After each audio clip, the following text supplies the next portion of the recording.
Welcome back to our last segment of Hard Hits. Connor Joe. We have two more matchups we need to take a look at.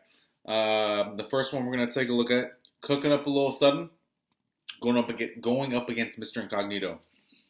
It was a matchup that I thought cooking up a little sudden put up a 200 burger last week. I thought she was going to pick up steam. I thought wrong. If there was a matchup that anybody needed a victory, needed his team to play any better than they did, it was Mr. Incognito. And Mr. Incognito had a game. His team performed. Everything was clicking on all cylinders. Enough to put cooking up a little sudden down. Like this matchup, I would say ended the hopes for competing moving forward this season. Mr. Incognito won 168.24 to 130 points. Like I said, he needed everything to click, and everything did click. Now we talk about Jameis Winston. Jameis Winston at 21.34 points.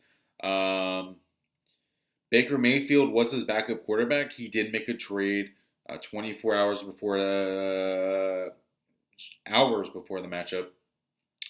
He acquired Dak Prescott. So Jameis Winston was his bread and butter, and it looks like it's going to be the Dak Prescott show.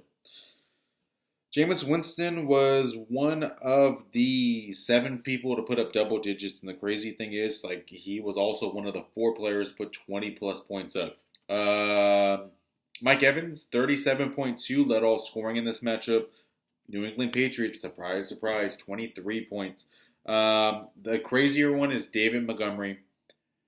Finally had his coming out party. 22.7 points. Ingram with 12. Tyreek with 11.11 and Fairbairn with 10. I still question, why the hell are you starting 2 fucking running backs from Chicago? What is your lineup management looking like right now? You started Cohan and you started Montgomery? A lot of question marks there, that's for damn sure. But I look at it and it's just you got Winston as your quarterback, and Montgomery finally had that coming out party. Now, we talk about the trade deadline. You acquired Dak Prescott, great. But when Montgomery has a coming out party like this and it took 8 weeks, it's kind of like you acquired David Montgomery also. That's how it looks like to me. So, I'm still not sold on this team. The David Johnson showing really fucked you up. We look at Mr. Incognito in general. He's been through so much. He's been through the Antonio Brown saga. Finally got over that Brown, the ups and downs for the first preseason, the first few weeks. Is he playing? Is he not going to play? Is he coming back? Is he on the Patriots? And he did 1 week for you. Then he went through the David Johnson showing, which just fucked you up. Acquired Alvin Kamara. And he was like, fuck this. I'm shipping him off. Because he didn't want to deal with somebody that's going to be injured. That's for damn sure. I don't know how I feel about Mr. Incognito. He's sitting at 5-3. He's one of the top 3 teams in this league. And I don't know how I feel. And I've been saying I don't know how I feel about Mr. Incognito for the last 5 weeks. So now the next 5 weeks is really going to define how this team's going to play. He acquired a quarterback. His defense is his second highest scoring on his team. Evans is a roller coaster. Jameis Winston was a solid puzzle piece. So I just think it really clusterfucks what he's got going on. I think Jameis Winston and the New England Patriots was his bread and butter. Now we put a quarterback that's just as high on the wave when it comes to that kind of shit, Dak Prescott. I don't know. We look at cooking up a little sudden. 4 players in double digits. Aaron Rodgers led all scoring at 28.1. Cook with 25.6. Steelers defense with 15. And then Collins Sr. at 15 on your defense. It didn't help that Brandon Cooks had a 0. Marquez Valdez-Scantling only had a 0.9. And, I thought Chase Edmonds was a solid. I thought he's going to keep it moving. After that performance that he had 2 weeks ago, we were wrong. Chase Edmonds came back with a 2.3. You left 2 players in double digits on your bench. One of them was your quarterback. The other one was Johnson on the Steelers. It wouldn't have made any difference. I think this is it. I think this was your last chance of making a legitimate comeback, and you fell short. Now, like I said, 5 weeks, a lot of shit that can go on. You're looking at about 2 games back plus points when it comes to the standings. We'll see where this team evolves overall. But at the end of the day, you're chasing a big hill. You put up a 200-point burger. I thought that was going to be a lot to really make a difference for you. Not wrong. Last matchup, we take a look at fourth down and bitches going up against no fat chicks. I thought this was a matchup that was going to be one of the matchups of the week. I thought wrong. It didn't compete for anything. No fat chicks annihilated fourth down and bitches 161.08 to 117.88. This fourth down bitches didn't have a dog in this fight. Very underwhelming performance. Only 2 players in double digits. 3 players in double digits, and 2 of them were offensive players. Michael Thomas with 21.8, Russell Wilson 17.6. Those are 2 players that he acquired. So we look at the team that he drafted in general. Didn't do anything. Very frustrating if I was fourth down and bitches. No fat chicks on the other hand, killed it. 7 players in double digits. Latavius Murray led all scoring 32.2. Killed it. 32.2. Saquon Barkley had a showing out with 24.9. Edelman 23.5. Captain Kirk with 13.8. Amendola with 13.5. Let's pause. He started Amendola for 2 straight weeks, and look at what Amendola is doing. Look.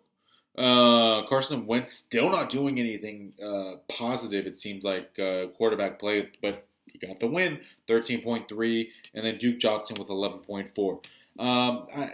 We look at the only player that didn't put up any double digits when it came to his offense was Zach Ertz with 3. It's just, I think no fat chicks is what I wanted Bukaki to be. He's showing out. He's sitting at 4-4, sitting at the middle of the pack. But I think this team has more manpower at the end of the day than Bukaki does, and I think this is what I wanted Bukaki to be like. But we'll see how it pans out. Fourth down and bitches, on the other hand, just had a very flat ass showing. Everett only had 2.5. Le'Veon Bell had 5. Johnson only had 5.3, which is the big waiver wire pickup. He left Singletary on the bench. Finally scored a touchdown, 12.9. Rivers only 11.04. It's just, I don't know how to gauge fourth down and bitches either. On the other hand, no magics. I think this might be the team. We'll see. I say this every week, and it's just a fucking roller coaster. I don't know how I feel about any of these teams, to be honest with you. Like, it's just, they're all just fucking up and down. But maybe no fat chicks is what we wanted Bukaki to be. I'm gonna stick to it.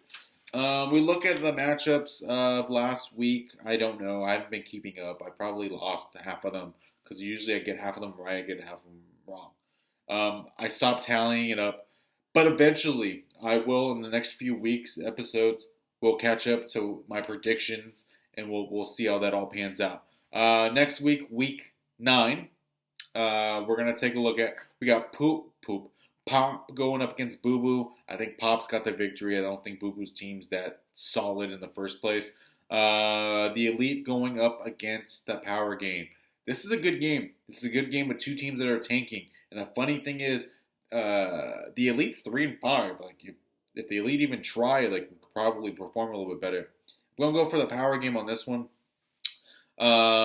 We got El Jefe going up against Limo Riding Jeff Lyon, son of a gun. That's a toss-up. I think Limo Riding Jeff Lyon, son of a gun's going through the roller coaster of win-loss, win-loss, win-loss. El Jefe's team, on the other hand, I think El Jefe can compete. I think this is his chance. El Jefe is my pick on this one.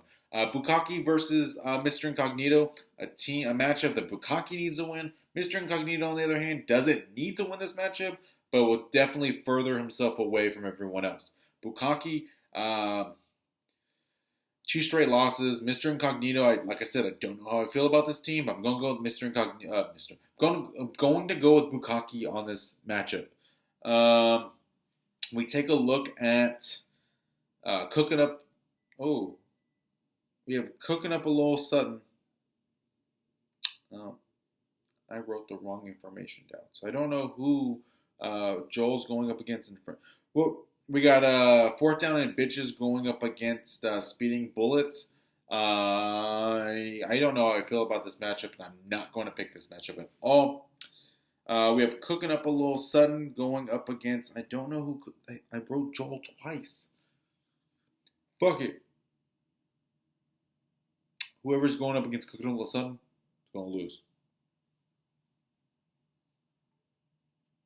That's my pick. Reina's going up against one of them. I think Reina's going up against Raquel. I'm picking Reina. Yeah, sure, right? Uh, we look up at the matchup of the week. We have Trash Season going up against MI Thielens. It's the matchup of the top two teams. Why isn't it the matchup of the week, right? We look at the quarterback play. Josh Allen going up against Matthew Stafford. Tough matchup because I think Josh Allen, like he can score those points in the right way. But Matthew Stafford's been killing it lately. So we're going with Matthew Stafford on that one. Wide receiving core, Crowder, Jones, and Chark going up against Brown, Samuel, and Allen. Fuck that. You're starting Crowder. You're not getting the points on that one. Advantage over to Trash Season on that one. The running back play, we're looking at Carson going up against Coleman. Carson going up. Carson and Coleman going up against C-Mac and Lindsey. C-Mac's a beast, but I don't know how I feel about Lindsey. Like, we look at the overall depth, the advantage is going up to MI Thielens on that one. Tight end play, Hawkinson and Waller. Hawkinson, I feel like Hawkinson has an upside, but unfortunately, giving the advantage to Waller in that one. Flex play, we have Gabriel and Connor. If Connor can play, the advantage is definitely going over to MI Thielens on that one. And then we look at the defense, Washington and Buffalo, and then all the IDPs. The only thing is Buffalo's going up against Washington, so the advantage is going to MI Thielens on this one. Maybe the rain is going down on Trash Season. I think everyone's figuring out the playbook on Trash Season. The advantage is going to MI Thielens in this one. I didn't think ever in my day that I'm going to say the advantage is over to MI Thielens on anything, but unfortunately, MI Thielens is grabbing the victory against Trash Season. So, the last call of action we have to say is going to be our power rankings. And unfortunately, Connor, Joe, myself, and I keep using the clicky beat. Connor, Joe, myself, I haven't written down the power rankings yet.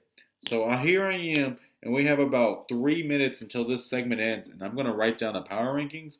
But we're going to take a quick break, and I'm going to figure out the power rankings, and we're going to get right back to you, and we're out. Thank you for watching Hard Hits.